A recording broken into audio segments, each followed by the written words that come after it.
Good evening, everybody, and welcome. My name is Sabir, pronouns he, him, and I run events at the Strand. Before we launch into a discussion of Anton Hur and Bruna Dantas Lobato's new books, Violet and Moldy Strawberries, and speak about the nature of translation, I'd like to share a little bit of history about the Strand.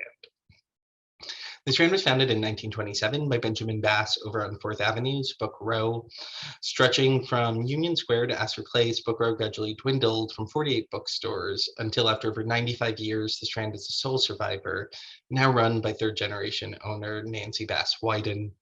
We want to thank all of you for your support. Without our loyal community of book lovers, booksellers, and the time of authors like Anton and Bruna, we wouldn't be here today, and we're truly appreciative of it. And so tonight, we are thrilled to have Anton and Bruna with us for a discussion of their new books, Violet and Moldy Strawberries, and a conversation examining the cultural concepts and nuance around translating gender and sexuality. Anton Hur has won the Penn Translate and Penn-Heim grants for literary translation. Some of his other work includes the English translations of Sang-Young Park's Love in the Big City and Bora Chung's Cursed Bunny. He resides in Seoul. Bruna is a Brazilian writer and literary translator based in St. Louis. Her work has appeared in A Public Space, Bomb, Kenyon Review, Los Angeles Review of Books, The Common, and elsewhere. She has received fellowships from Yaddo, A Public Space, NYU, and the University of Iowa. And so, without further ado, please join me in welcoming Anton and Bruna to the stage. Thank you so much for the introduction and for having us. Thank you, the Strand, and thank you, Bruna, for doing this with me. It's my pleasure. We just wanted to mention like our memories of the Strand before we begin, because it turns out that we both have like very fond memories. I visited the Strand like a month ago for the first time when I was in New York in person, and like it's such a beautiful store and I love it. I was very, very impressed because they have the most extensive selection of Kyung-Sook Shin books in English that I've ever seen outside of Korea. They had like one of almost every book. I was like, wow, this is very, very impressive. And you know, I go to every single bookstore that I came across in New York just to see like who has what, and I was very, very impressed with the Strand selection. So thank you for that. Yeah, that's lovely. I'm also a fan. I've many times gotten lost and there, spent way too many hours. I think the very first reading or author event I ever went to was at the Strand as a teenager. So I have very fond memories of that too. So it's wonderful to be here full circle and doing events at the Strand. And doing a reading. Yes. As we segue into. So segue into reading. Should we start? Yes. So Bruna, can you introduce us your book, your author, the publisher, and what you're reading? Yeah. So the book is called Moldy Strawberries by Caio Fernando Abreu.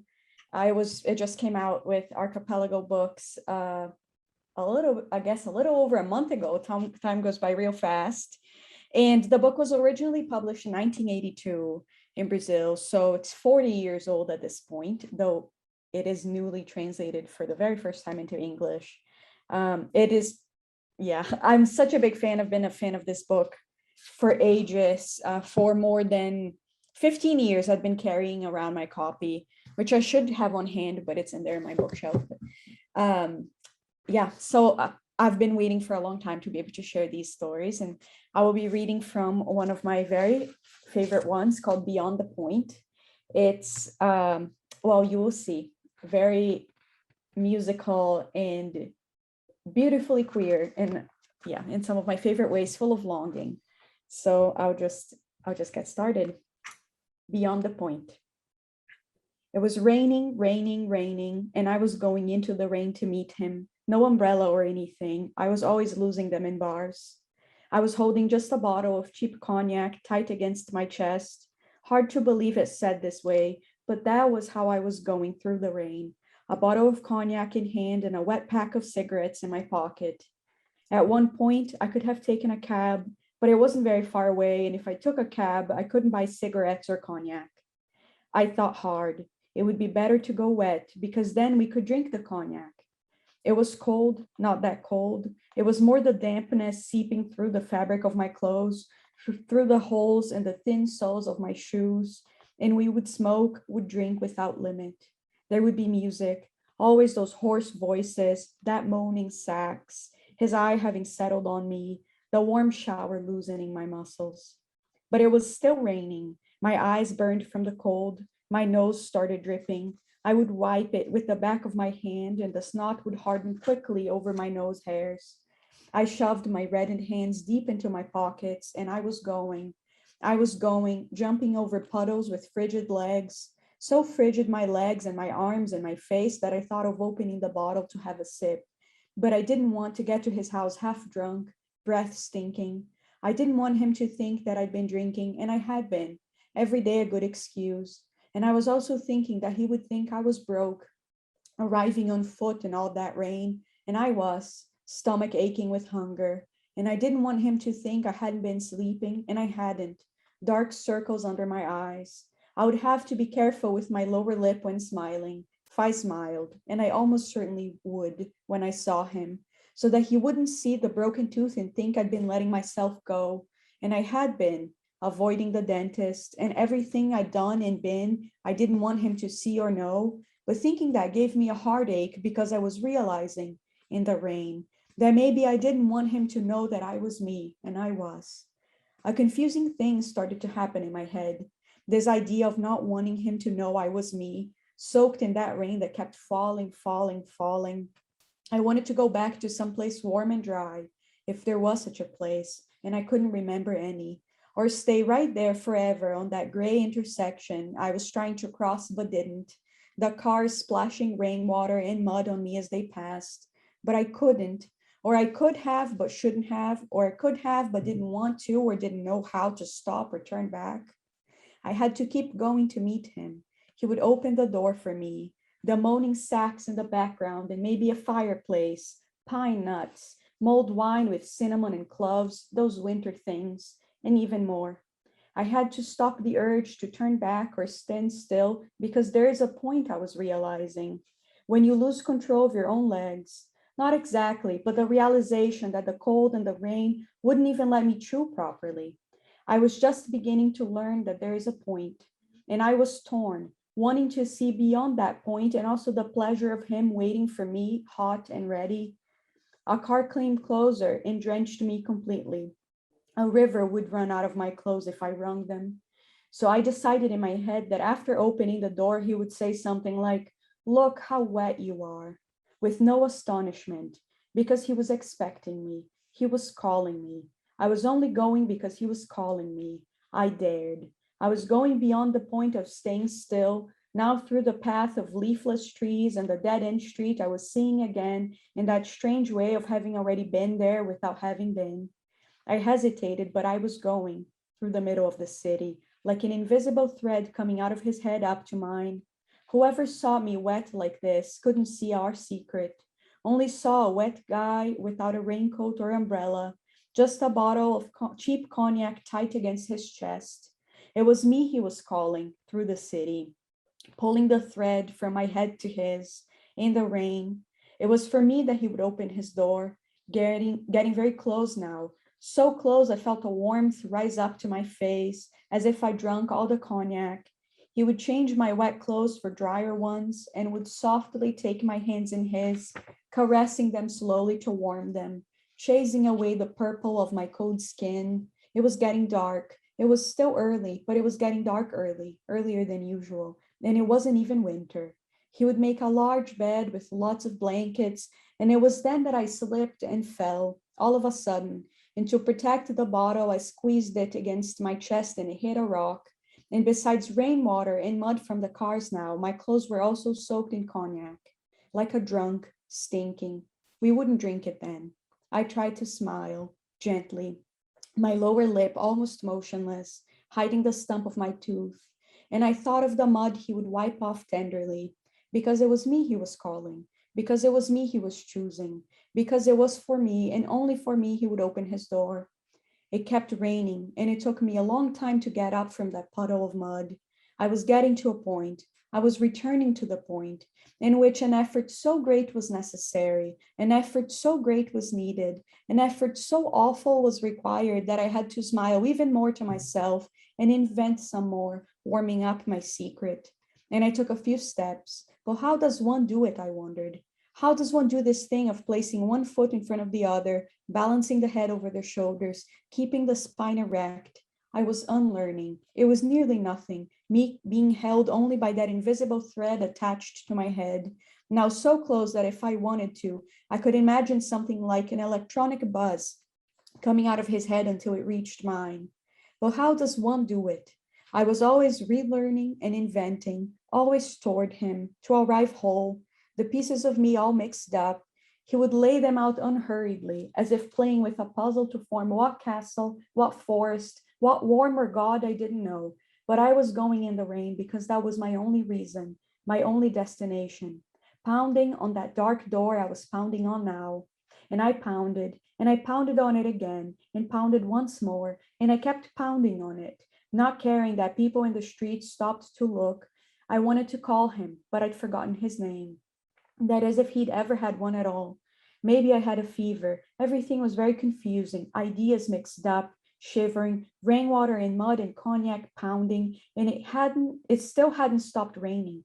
But I wasn't going in the rain anymore, through the city. I was just standing by that door for a long time, beyond the point, so dark now that I would never be able to find my way back or try another idea, another action, another gesture, beyond pounding, pounding, pounding, pounding, pounding, pounding, pounding, pounding, pounding, pounding, pounding on the same door that never opens. Okay, thank you. Thank you. Anton? Yeah, that was really, really wonderful. I am going to read from my translation of Violets by Kyung-Sook Shin, published by Feminist Press. Okay. The two scramble up the dike, take a look at each other, and giggle, water dripping down their clothes and hair. They shake their heads to get the water off. The flying droplets hit each other's faces. Name hesitates as she looks down at her soaked clothes. She takes off her blue shorts, squeezes them dry, and spreads them on the dike. San follows suit, taking off her raindrop print skirt, squeezing it, and also laying it out in the sun. Name's white shirt and San's yellow blouse are next. Then, with some reluctance, Name takes off her underwear, shakes out the water, and lays it out as well. San takes off her own underwear, squeezes it, shakes it, and lays it out. Both naked, they stretch out side by side, like a pair of chopsticks. Now that their wet clothes are off, sunlight returns warmth to their bodies. Little San thinks the dike must be a green mirror. Name's bare body looks identical to her own. If she reaches out to the pink forehead in her reflection, it will ache just like hers. The black pupils of her eyes, the braid falling down her little shoulder, the small cheeks where the water has already dried, the narrow bridge of her nose. San feels reassured that Name's body is as skinny and pathetic as her own. Look there, says Name, pointing to the sky. It's watching us. Name giggles as she props herself up. The move reveals her back, and San stares, dazzled. There is a green grass stain blotting Name's small, sloped back. The blot is softly, tenderly spread across the white. Without thinking about it, San reaches out with her fingers to touch the spot when Name whips around. Their eyes meet. You saw it. San is speechless. You saw the birthmark on my back, right? Name's voice trembles. I didn't want anyone to see it. San says nothing. I'd forgotten about it. Name's eyes filled with tears of rage. What is it anyway? A Mongolian spot? But San smiles brightly. So this must be why San has never seen Name playing in the stream with the others. I thought it was a grass stain.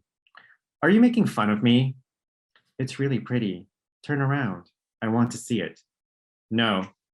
Name sticks out her tongue in pointed refusal and promptly lies down on her back. Their bodies feel downy as they dry. Name had acted as if she would never again show San her spot, lying down with her back flat against the grass, but she soon shifts her position and rolls onto her side. Sand follows suit. The green-blue spot that is not a grass stain flashes in Sand's vision. How beautiful it is. You have something I don't have. Little Sand begins to feel sad. This blot, only found on Name's back, threatens their being two of a kind. The girls prop their heads up on their palms and stare out over the field, eyes filled with the vast stretch of Minari. The green undulates. How could the world be so quiet? The road is empty, the irrigation ditch is empty, and the field is empty. Where has everyone gone? The girls are lying on their stomachs, waving their feet in the air, when their ankle bones painfully collide. Name, still prone, pulls in her ankle bone and rubs it. Sand sits up in pain and rubs her own ankle bone. She looks down at Name's curled body. The green blot on her white back is arched and clear. Sand's hand slowly reaches out and touches the soft outline of the green blot, following it with her fingers. Name flinches but lies still, not breathing. In this unexpected silence, little Sand cannot fight off the melancholy that crashes into her. It travels over the Minari field in waves. You have something no one else has. Name releases her foot and caresses Sand's forehead instead. Does it hurt a lot? Sand doesn't respond. Why did you do this? Name blows soothingly on Sand's wound. The urge inside to collide into something, that uncontrollable impulse Sand thought she'd managed to tamp down, is welling up again. The hand that traced the blot on Name's pale back begins to rub Name's neck. A passing breeze ruffles the grass on the dike. The Minari bends in the wind. Sand is about to cry when Name pulls her into an embrace. When their warm bodies meet, Sand feels a surge of loneliness she's sure will last for the rest of her life. Their soft lips touch, and their little fingers tangle together for a moment. Name sits bolt upright and swats Sand's back, but Sand pulls her down again. They awkwardly fall into an embrace, look into each other's eyes, and settle down on the grass once more.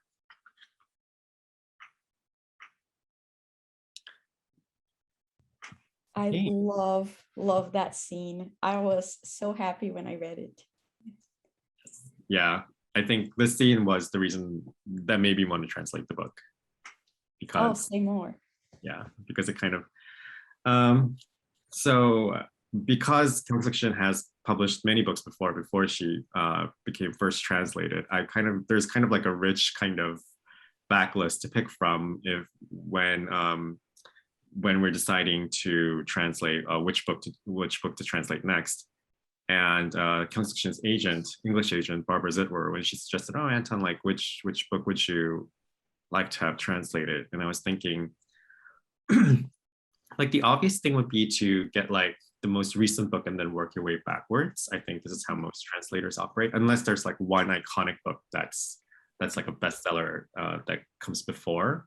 And since for Kyung-Sook Shin, that book is Please Look After Mom, because it was such an overwhelming million seller in Korea that I think it was like the last novel in Korea to sell 1 million copies or something.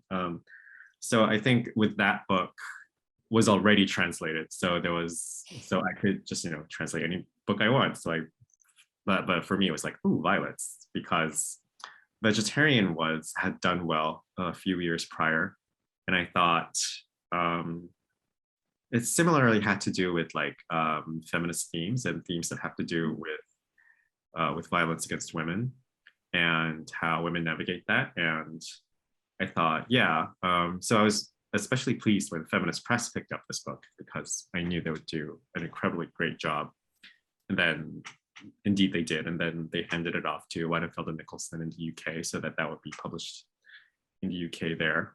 So it's just been like, yeah, that was like the journey for Violets. And Bruna, you mentioned that you carried around this book for years before being able to bring it in full. So what made you pick this book up, and what was that journey like for you? For me, when I first read the book, I was really struck by the style and how it dealt with the loneliness that comes with otherness. The idea that you're completely isolated in a world that doesn't want you. And I think we can all find different entry points into that, of course, through queerness is what the author is doing, but I related to that as a foreigner. I related to that as a survivor of many things, as an immigrant, as a person of color. And my father is gay, and I had grown up with certain ideas about what that did to you, you know, how it could, he had gone to conversion therapy and all kinds of horrible things. So I had been craving a world where being queer was absolutely normal. It's the world that's broken, not these people, right? So, and I wanted people to be dealing with that in this way, in this particular framework. So I was in high school when I came across Moldy Strawberries.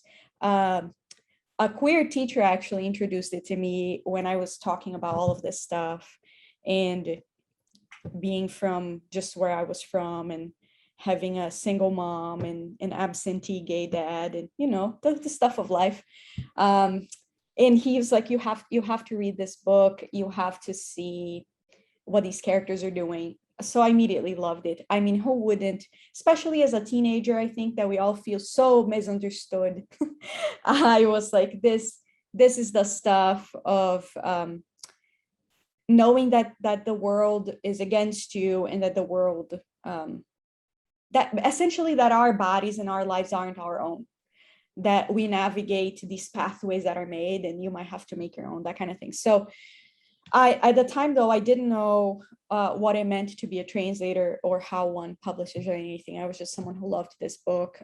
My immigration came later in life, and I had this book just as a way to be close to home. It wasn't with any kind of lofty goal. And I would read it all the time whenever I wanted to feel like Portuguese did more for me than making me a foreigner and giving me an accent in English. Eventually, when I finished grad school, I pitched it to a bunch of presses, and I had my favorites, Archipelago being one of them. So I couldn't be more pleased that I got to work with Joe Schoolman and the team at Archipelago, and they published it in the US and the UK and everywhere. And 40 years too late, in my opinion, right? Which I think begs the question of why this book wasn't translated earlier. There certainly have been plenty of opportunities for other translators older than me, more experienced than me, to have done this. And even Gregory Rabassa translated all the authors around Abreu, but never touched Abreu. It's an interesting phenomenon, I think, for me to look at, to try to understand what kind of world is this that one of Brazil's best, hailed as best prose stylist, wouldn't make its way into English for years. I think it definitely has to do with homophobia, but we don't have to label it. Yeah, I mean,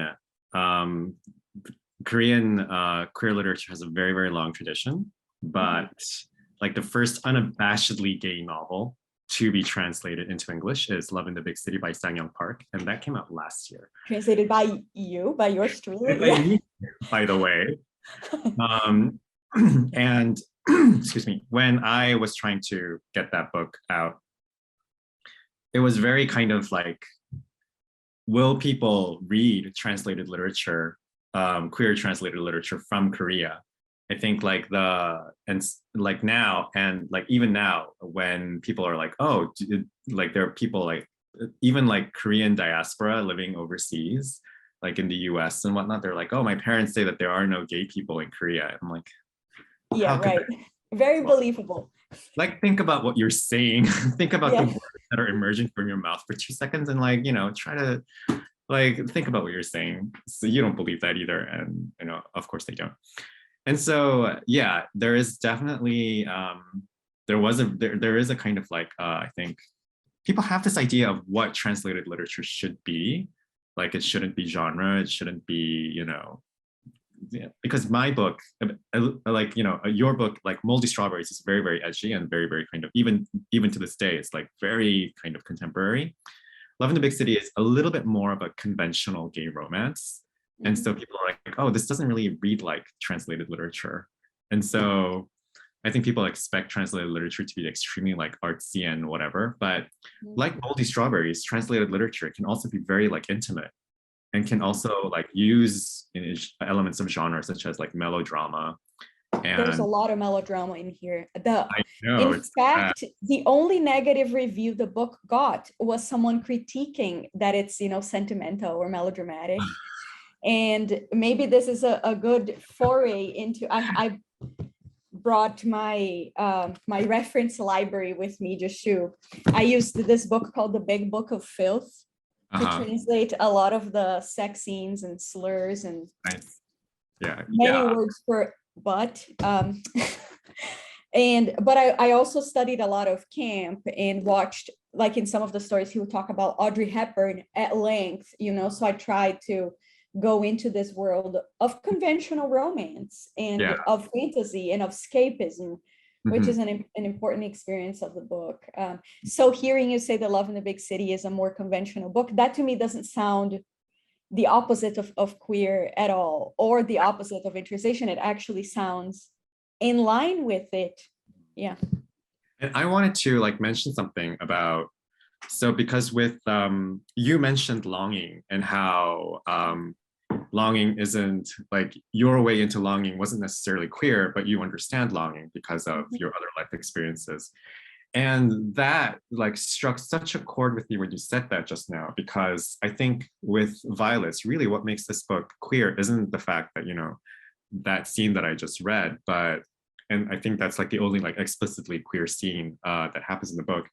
But for me, San's longing, her longing for any kind of connection, and her longing for the photographer who's a man, that even that heterosexual longing that happens at the end of the book that's unrequited, to me, that's extremely queer. And the other thing that's very queer about this, and this connects to what you said about melodrama in Moldy Strawberries, is that when queer people suppress our desires, I mean, this happens everywhere, but because this happens especially a lot with queer people, because our sexuality is so repressed by society, not by ourselves. When our desires are repressed, it manifests in different ways. In Violets, it manifests into sadness mostly, but also violence. And so and that's why in the section that I read, she wanted to run against the wall and just collide against the wall deliberately and repeatedly, because she doesn't know what to do with the desire, and that's how it manifests. Melodrama as well, when it comes to Moldy Strawberries, so many of the stories there have to do with desire that's been warped and repressed, and that comes out as melodrama, or these campy moments that and these are the elements that exactly make it queer. It's not you don't have to have two people of the same sex sleeping together to make something queer. Frankly, it has to do with, it's these emotions of longing and melodrama and camp and all of these other kind of manifestations of desire being subverted into something else that really make it queer for me, I think. Yes, we couldn't be more on the same page, for sure. For San in Violets, I remember how the sheer force of the rejection when she felt that Name wasn't interested in her or didn't want to see her anymore, it felt like a physical slap type of reaction. And I remember she went into, it's not a well, it's what is that vessel that she goes into, a gigantic. Oh God, so it's like an earthenware jar. Yes. Called a hangari, but I'm if I say hangari, no one's gonna know what that is. I could picture it though, even if I don't know what it's called. I knew the concept, and going into that and crying inside it, and the echo, the sheer echo of hearing her own cries, that touched me deeply. I understood that as something bigger than herself, or some kind of erasure, some kind of violence that was happening just in that moment. And then later on, when she is obsessed with the photographer and won't really talk to him or anything, I saw as like a ripple effect of, that fear of rejection, of your body being both hyper visible and invisible, and all this sorrow and all of that. I thought it was really expertly done. I was really moved by the book. I wanted to reread it immediately. And at first I read an ebook that you sent me, and I was like, okay, I need to not only order my own physical copy, but start gifting it to people. Yeah, it was really interesting for me to see. And I mean, I think a lot about, in translating queerness, how it translates, if it translates well, if this kind of sense of queerness is gonna appear, register in the same way in English. Some of the queer moments in Brazil, like carnival, a lot of men dress up as women, even if they're not queer. Those things might not register that well. But I think the longing, that kind of desire to be your full self, that I think always appears really beautifully. Oh, thank you. Yeah. I also, and I like the number one question I wanted to ask you about Abreu, like this book, Moldy Strawberries. So first of all, I loved it, and I think the translation is just incredible. I think I can feel every emotion, and that's when you know that this is a really, really great translation. I was extremely like intrigued by the form that it takes. So it's technically a short story collection, but when we try to queer something by form in the literary world, what we do is we try to break down the boundaries and binaries between things, and we try to unify things a bit more, or try to like reject divisions. That's basically what's at the essence of what queering is.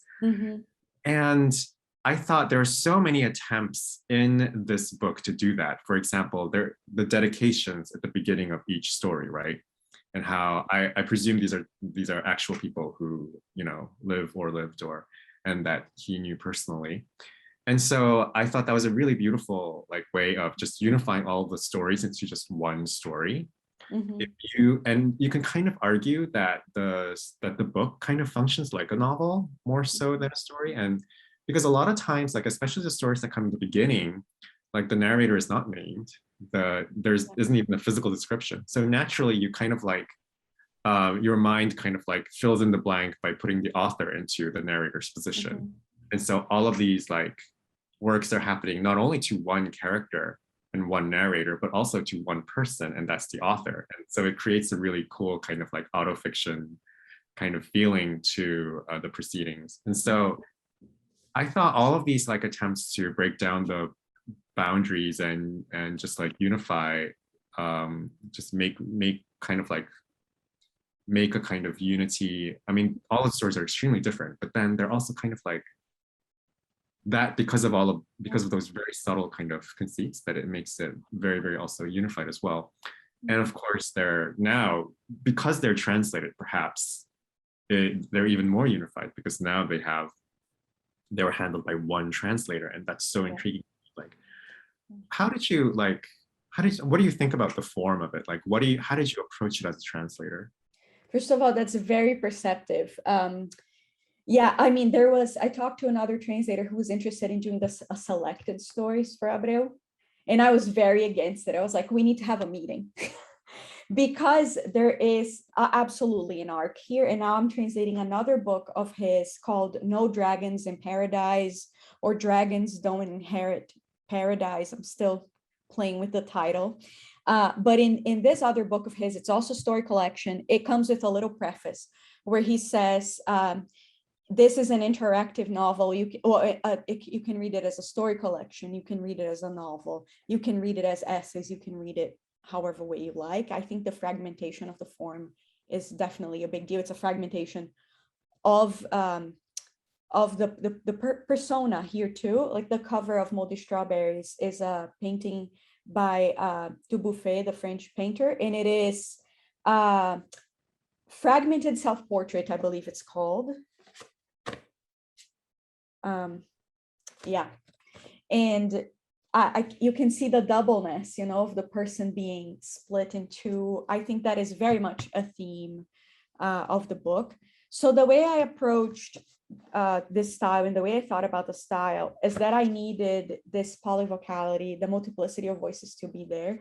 As much as I see this as a queer book through and through, I didn't want it to be just that, right? The one note. It needed to be all the other things that it needed to be to exist. So when it talks about female orgasm, I needed to have as much vigor, as much force as anything else. When it talks about violence, when it talks about very ambiguous, complicated feelings, like having in one of the stories called Sergeant Garcia, a boy has his sexual awakening as a young gay man through a violent experience that wasn't fully consensual, right? So these things being very complicated, I wanted all of that.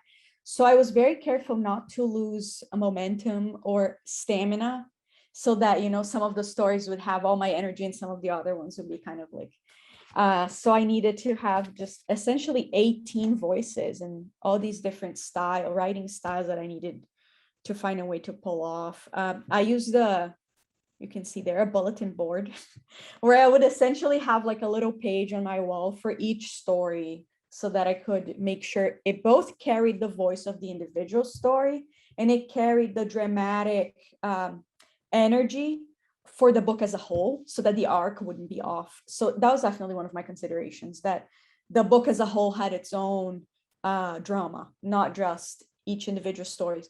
And then of course, each individual sentence had their own drama. But yeah, the micro and the macro were a big part of the book for me. I love the characters here very much, and I felt their sadness. So when you say, I really appreciate you said that you could feel their emotions. I felt their emotions. It was torture. It was awful, but very beautiful. So I tried to take my time with each one of them. It took me forever to translate this book, is what I'm saying. How long did it take? 2 years. Wow. Which, you know, might not seem like a lot, but I certainly didn't get paid for 2 years. Certainly didn't. So for me, it was a long time. Yeah. Wow. It just, because it just feels so fresh and so immediate. But I guess in order to get that feeling, you know, a lot of craft goes into it, and just like a lot of skill goes into it, of course. It's a lot of artifice, yeah, to make it feel immediate, especially as it's a book from the 80s talking about the AIDS crisis and a dictatorship that has already ended, thankfully. But it needed to feel as urgent as if this the oppressive forces are our threat right now, right? Because it is forever existing in the book. So yeah, I didn't want them to lose their urgency. You're very successful. Thank you. Because like when I was translating Violet as well, I think this book came out in Korean in I think 2001, and people keep asking me about like, oh, is it still, do you feel like it's still relevant? Like, what made you translate a book that came out 20 years ago? I'm like, oh, 2001 is 20 years ago, what? That was my first reaction. Yeah, no, that really, I'm really bad at math. It felt like it was last year. Okay. I'm like, to me, it's like, it came out yesterday. So I'm like, what are you talking about? And the other thing was like, you know, I mean, oh, did violence against women like go away in the last 20 years? No. I heard it did. No. Oh, did it? That'd be good news. Yeah. Yeah, so no. And like, and there's so many things that are like, you know, still contemporary about it. I think kind of something that many people have actually talked about, to my great gratification, is that it is the way that it describes soul. And to me, this book, it's just so, it's like being in Seoul when you read it. Like there's no book that I have ever read that is more soul-like than Violet's. Like Love in the Big City, I love that book, and it has the word city in it, and it's, you know, one of the major big city that it's set in, although it's also set in Bangkok. It's set in Seoul. But to me, Violet's even more so, because Violet's kind of, at least he finds love in the big city, but yeah, San in Violet's doesn't. And like she's so isolated despite all these people around her. And she's also in like one of my favorite parts of Seoul, which is like the Gwanghwamun area. Like that's where the flower shop is. So I'm like, oh, you know, I used to work here. Like I go here all the time. Like I know all about where she's going. I like took videos, and I have to put it together at some point, of like all the places that she goes to. I wondered if you had done that. Yes. Yeah. Yeah. Like the restaurant, the spaghetti restaurant called Pomodoro, like it actually exists in Seoul. In the park that she goes with the motorcycle guy. Oh yeah, yeah, I've been there. It is creepy at night. Yeah. I can imagine. I mean, I felt for that character so much. Not to give any spoilers, but in a way, she, much like a flower, right? She buried her roots there quite literally, and became a product. I mean, we all know cities can be so brutal, especially, you know, if you don't have a lot of money and you're just living in some tiny apartment with a bunch of people. It felt like she was battered by the city at the end, but it was also beautiful, full of flowers and life and lush. Yeah. Yeah. I had a question for you about that, about the city and about the longing and all of that. I wanted to know if I thought there was such tenderness and such delicate prose throughout. I wondered if you had any authors that you kept looking at to try to capture that prose style, or if you had any kind of reference points or strategies that you had in mind while translating this book. I think with Kyung-Sook Shin, I kind of I've never really had to kind of like find a way to triangulate her voice. So what Bruna is referring to, for the benefit of the audience, is that sometimes translators like to, when we're translating into I mean, we always translate into a target language, but when we're translating, we want a reference in the target language that we might think is a good fit. Like, for example, for Sang-Young Park, like I asked him, like, oh, so what American or British writers do you like? And he said, oh, people say that I kind of sound like Chuck Palahniuk or David Sedaris. And I'm like, oh, you do sound like that, come to think of it. Yeah. And so I would kind of like borrow their voices a little bit when I do the translation for him. But with Kyung-Sook Shin, it's like, because all of my authors are very deliberate, but she is especially deliberate with how she places every single word on the page. And so I find that I have to follow exactly what she's doing on the page. It's tricky, but also it's very comfortable because I don't have to think too much about it. And so the effect that you feel is like, it is like completely Kyung-Sook Shin kind of like shining through the flaws of my translation. Like, it's like I'm kind of like trying not to ruin Kyung-Sook Shin, and obviously I am ruining her, but at the same time, I think her writing is so powerful, like that intimacy is so powerful that it kind of like shines through the translation. And that's kind of like, I think, the intimacy that we're going for here. I also have to give a huge shout out to my editor at Feminist Press, Ji-Soo Kim, because her edits for this book were incredible. Like, I feel like because I'm so careful, like the translation was kind of like in the first draft was very baggy and very kind of heavy. And she kind of like got rid of a lot of like the bagginess and really restored a lot of the crystalline intimacy that Kyung-Sook Shin has in Korean. So thank you, Jisoo, if you're watching. Yeah. What was it like for you? You mentioned that stylistically for Moldy Strawberries that you like had an entire board for. So did you have like different references like for each story? I kind of feel like only for a couple of them I did. To be honest, I kind of did the same. I let the author guide me, even sometimes kind of blindly. Like the title story, which is the last one, has this tempo and mood markings, like adagio sostenuto, like that kind of thing. So I don't know that much music, but I trusted the speed, the pace. I just did exactly what he did. And then I trusted that would come across in the right way. I showed it to my partner, who is a musician. He was like, it's incredible that you got the minuet and rondo so perfectly. I'm like, did I now? I have no idea. I just had to really just stay very close to the rhythm and music of the prose, even if I went, farther than most with other things, with meaning or whatever I needed to do. But some of the stories I did have reference texts. I had a couple of beat poets for one of the stories. I also had other queer writers like Andrew Holleran, like American queer writers, Joe Brainard, AIDS crisis writers, who have such a unique style. And it's incredible to me that it's, I suppose, part enough of the zeitgeist that this writer in Brazil and this writer in New York and this writer in San Francisco were all kind of playing with a same level of breathlessness on the prose. So I used those. But I think for only 2 or 3 of the stories. Wow. Yeah. So it's all Bruna, folks. I guess it's all me. Yeah. But I mean, to be fair, I think it's credit to the strength of the prose. The style here is so strong that if you read it enough times, it kind of possesses you. I could write in a completely unrelated story in this author's style at this point, because it's such a remarkable voice for me.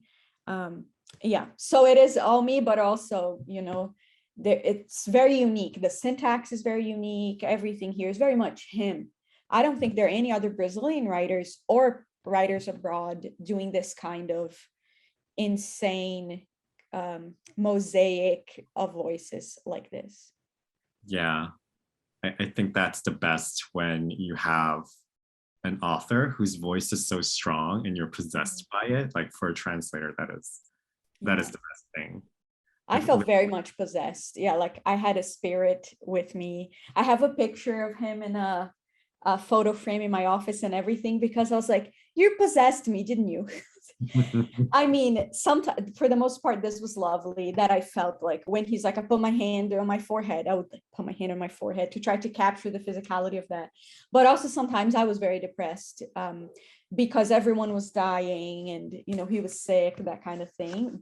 I just felt deeply for the stories. And as I'm sure you did too for Violet. And I guess it's the nature of the AIDS crisis and all of that. But in the beginning of the book, he has the dedications that you mentioned, and it says in memory of, and then there's a list of people, and then in all my dead friends.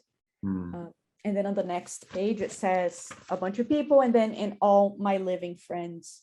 But it did feel like, all these dead people needed to be honored. There was all this weight to it. And there was the decay of the body and the deterioration of the mind and all of those things. A wonderful place to be in, a terrible place to be in, for sure. That's wonderful. You brought them back to life. You're one of the living friends.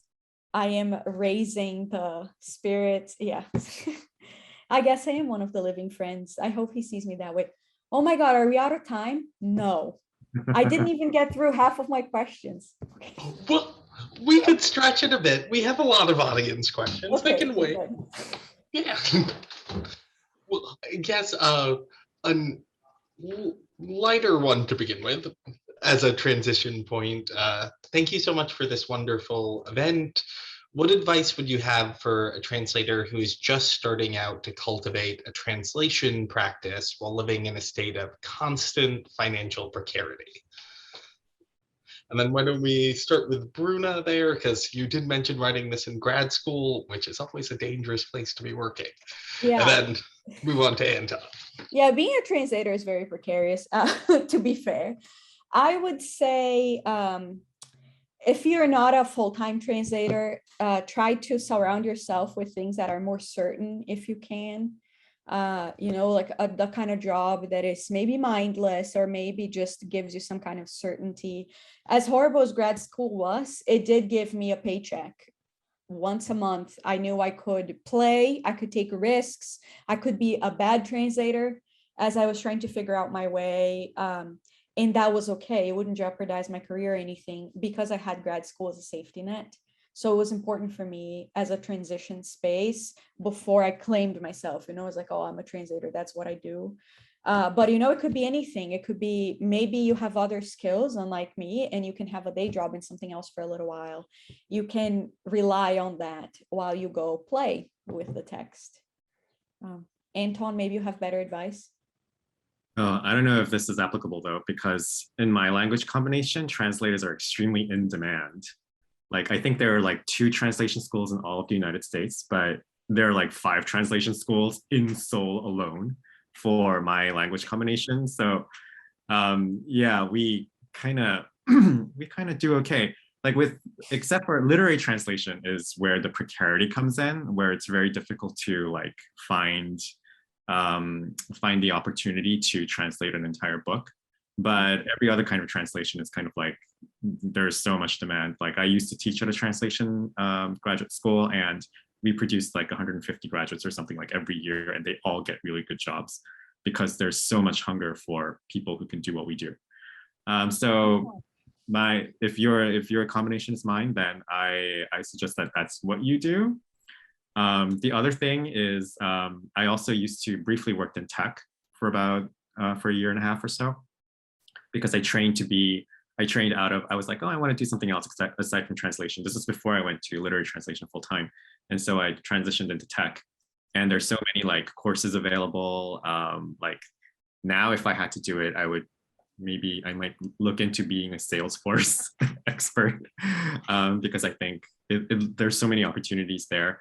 Because being in tech is very similar to being a translator. Like you handle languages, you solve problems all day. Like to me, it was like very same, but you have more opportunities. And so I hate to have my advice be learn to code because that's so. But coding is like really, really, really interesting. And if literary translation did not work out the way that it did, then I'd probably still be doing it now. But I think, yeah, Bruna's advice basically, like you kind of find a way to use your skills to, get the money that you need to do the art that you need. You have to be very focused, and you have to have very good idea of where you're going with your life, as opposed to like reacting to things that happen in your life. I think that's a really big question that you have to ask yourself. Yeah, I pursued translation very aggressively. That, I was like, I gave myself 2 years of grad school and was like, by the end of those 2 years, I need to make a living. So yeah, I think that's a good point, that you need to know where you're going with it. And hopefully it will work out. So for our next question, I'm going to combine two. So one attendee asked, were there any points during your translation process where it felt like there was no English equivalent to a word or idea, especially in relation to a culturally specific gender norm? How were you able to figure that out? And then the second question is from Viet, who asks, how do you translate camp moments? Are there issues with translating archness or languages that references specific cultural moments that may not register to a non-native audience?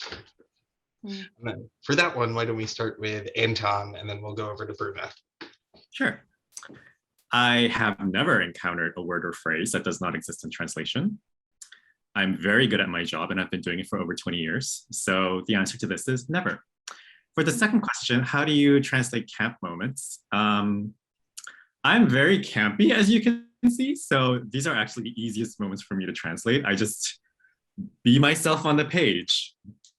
And that's really the only thing that I do when it comes to, because I once kind of like with, not this book, but with Love in the Big City especially, like, if you can read both Korean and English, you will notice that the English is much campier than the Korean.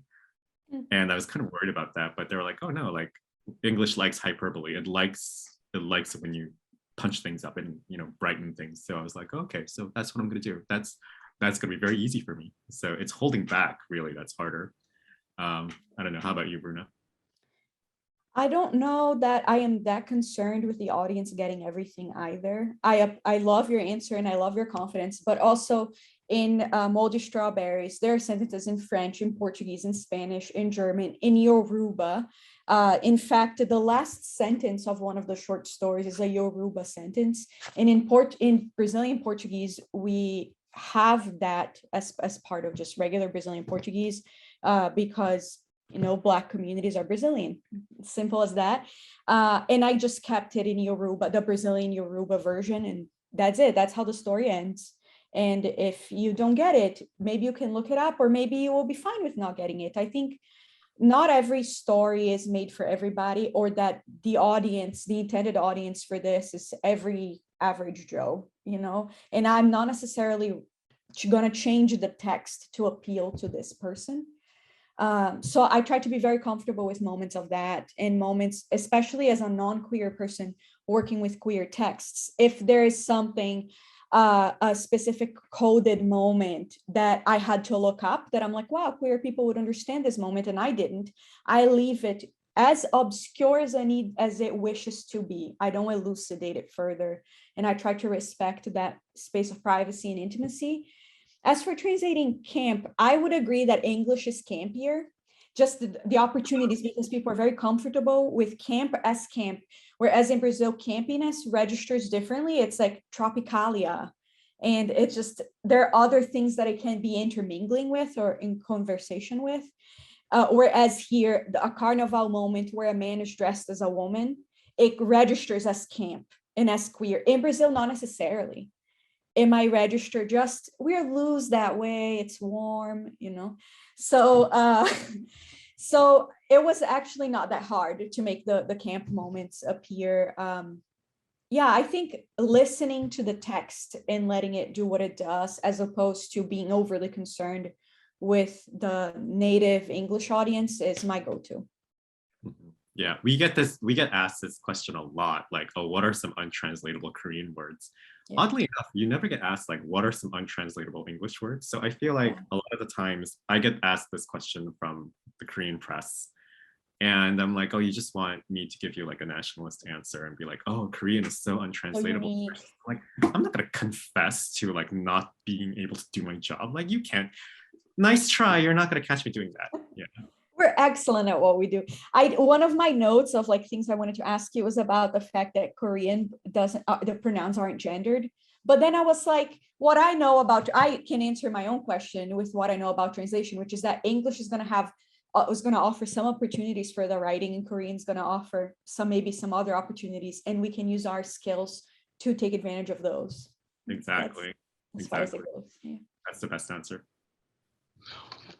Thank you. Those answers were fascinating, and I will remember in the future to call that question. I appreciate you both.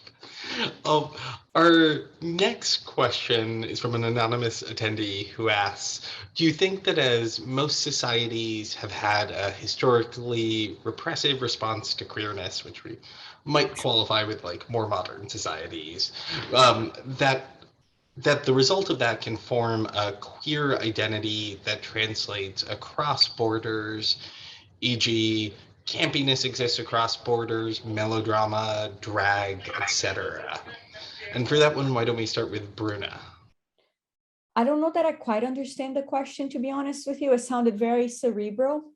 What I'm going to say, as I guess my own take on the question, is that we want identities to always be very universal because that's easy for us to behold.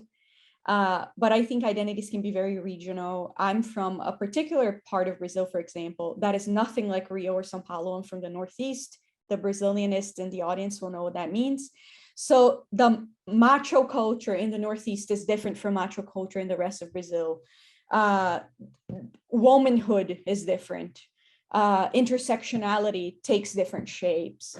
So what I know is that, I would love to put people in easy categories and say, this is how camp is going to manifest itself, or this is how, so it's all very unique, and I'm going to have to take one person, one character, one narrator at a time. The one thing I will say as the more universalizing force in my work with Brazilian literature has to do with neo-imperial forces. The fact that the US is such a strong influence on everything Latin America does, to the point that we're using, gender neutral English terms, that we're using the word queer as queer in English, that we have Madonna as our role model for gayness. Like, all of that, I think, is what the attempt of making queerness be the same comes from Western expectations. Whereas if we let people to do their own thing by themselves, they're gonna find those responses in their own community. I just rewatched this wonderful talk between Achi Obejas and Sean Bai for the Translating the Future conference, where they talk about the future of queer translation. And Achi said something really incredible, which is that language comes from community, right? And so much of Latin America is very rural. So if you're a young gay man in a very rural part of Paraguay, you're not going to be saying girl to anybody. Who are you going to be saying that to? So you're going to have to create your own lexicon, the communities for the communities around you, for your people, for your particular gay friend, for your cousins, and that's going to change from neighborhood to neighborhood, from groups of communications that are happening. I think what this question... Okay, sorry. I just saw 2 hummingbirds right by my window. Please continue. That's very gay. I think this question is like a very cerebral way of asking, is there an international gay mafia that's like, you know, conspiring to take over the world? And yes, the answer is yes. And it's happening and it's happened and you're already in it. So yeah, resistance is futile. Better answer than mine. Thank you, Anton. As our next audience question, it's from Emily, who asks, what kind of exercises / assignments in a translation workshop do you find to be particularly helpful, either as a student or a teacher? And for this one, let's begin with Anton. Oh, okay. So I just taught at the British Center for Literary Translation summer school. And then 2 weeks before that, I taught at Breadloaf Translators Conference. So I should have a good answer for this, but for me, literary translation is such a specific skill to have that not all translators like need to have. Like if you translate mostly, for example, you know, I don't know, art gallery books, or which is like art translation, or if you do subtitles even, or if you, although there is some overlap between subtitles and books, that I feel like it's very difficult to come up with like an exercise that you can generalize like across people. So what I always do is like, I always emphasize that you need to, if you are interested in literary translation, then you have to workshop with an actual literary translator. Because a lot of workshops that I've seen, like they are taught by people who have never, who don't publish in magazines, like who don't know anything about publishing, who don't know anything about like literary, who've never done literary translation. They're like translators who occasionally like, you know, may translate a poem in their spare time and then not bother looking for a market for it. Their, you know, the Literary Translation Institute of Korea Academy is notorious for having instructors who, you know, are not literary translators teach literary translation. And I'm like, what are you doing? Like, so try to find an instructor who that you want to emulate and who actually like has the career that you want, not someone, not, you know, I don't want to say the word charlatan, but let's face it, not a charlatan. And try to like get your own work workshopped, as opposed to like doing exercises or whatnot, which I guess are kind of helpful, but like most literary translators who come to workshops are extremely good translators to begin with. Like you're not a bad translator. You think, oh, one day you're like, oh, I want to translate a book someday. Like that doesn't really happen. Normally you already know how to translate and you're a very good translator. So what you really need to do is you need someone watching, like critiquing your own manuscript that you translated, like a literary translation manuscript that you translated. And so I recommend having like, you know, a classic workshop where students bring their own translations, not where everyone gang translates something or you have a translation exercise. Like there has been one workshop that was kind of like helpful for me, but like, would I emulate that workshop? No, I probably don't have the patience for it. I think for me, it's like, I want you to actually do the thing that you want to do. And so, yeah, it's not a very satisfying answer, but that's how I go about it. Bruna, you actually attended an extremely prestigious literary translation workshop. I did. I got a lot out of it, but I got a lot out of it because I was translating a lot. The workshop gave me deadlines and it required me to be producing work. And that's how I've learned the most. Now, you know, the more books I do, the more texts I do, more challenges I come across, more solutions I need to find, and I become, you know, a better translator, I think, who has like more of a robust toolkit. In the beginning, before, you know, I even knew what kind of authors I wanted to translate when I was trying to figure it out. Mimesis exercises could be helpful if I'm like, okay, I'm gonna, like what Anne Carson does in her book Knox, I'm gonna try to write this poem using the language from my microwave manual, you know, and trying to incorporate different ways of speaking, just character work. I guess if you're a playwright or an actor, you can do those. And if you do it enough, you can gain some confidence in your ability to speak all these voices. And confidence is a big part of the trick here, of the artifice that we pull off, I think.